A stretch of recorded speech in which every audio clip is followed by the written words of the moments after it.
তাকে এই নির্মম নির্যাতনের শিকার হতে হবে, এটা বাংলাদেশের কোনো মানুষ মেনে নিতে পারে না। আমরা গণতান্ত্রিক রাজনীতিতে বিশ্বাস করি, আমরা অশান্তির নীতিতে বিশ্বাস করি না। অত্যন্ত দুঃখের বিষয় যে গতকাল একটি রাজনৈতিক কর্মসূচি পালনের সময় নির্মমভাবে আঘাত হানা হয়েছে, যার ফলশ্রুতিতে তিনি আজকে আইসিইউতে আছেন। আপনাদের একটি বিষয় স্পষ্ট করে বলে দিতে চাই যে আমরা গণতন্ত্রে বিশ্বাসী, আমরা শান্তিপূর্ণ রাজনীতিতে বিশ্বাসী। আন্দোলন শান্তিপূর্ণ প্রক্রিয়ায় বজায় রেখে এদেশ থেকে ছাত্র জনতার সঙ্গে একাত্ম হয়ে স্বৈরাচারকে এদেশ থেকে পালিয়ে যেতে বাধ্য করেছিলেন এবং সেখানে নুরুর ভূমিকা ছিল সর্বাগ্রে। আজকে দুঃখের সঙ্গে বলতে হয় যে কেন তাকে এই পরিণতিতে আসতে হয়েছে।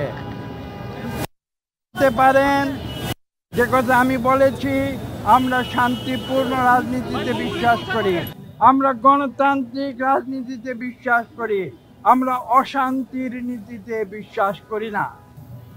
কাজেই সেই আন্দোলন করেছি, নুরু ছিল সেই ছাত্র আন্দোলনের নেতৃত্বে এবং সে রাজপথে তার অবস্থান বাংলাদেশের কোটি কোটি মানুষের কাছে স্পষ্ট করে দিয়েছিল।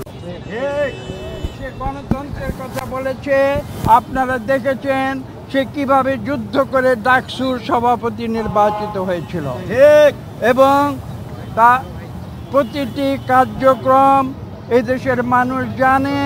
তাকে এই নির্মম নির্যাতনের শিকার হতে হবে, এটা বাংলাদেশের কোনো মানুষ মেনে নিতে পারে না। আমরা এই বিশ্বাস আমাদের আছে এবং এটা আমরা বারবার বলবো যে বাংলাদেশের যে 2024-এ গণ অভ্যুত্থান হয়েছে সেটা গণতন্ত্র ফিরিয়ে আনার ঐক্যবদ্ধ আন্দোলনের ফলাফল এবং সেই ফলাফলে আমরা ঐক্যবদ্ধ রয়েছি। আমরা স্পষ্ট ভাষায় বলে দিতে চাই যে আমরা গণতন্ত্রে বিশ্বাসী এবং গণতান্ত্রিক প্রক্রিয়া বাংলাদেশে কার্যকর করার একটি মাত্র উপায়, সেটি হচ্ছে সুষ্ঠু এবং নিরপেক্ষ নির্বাচন।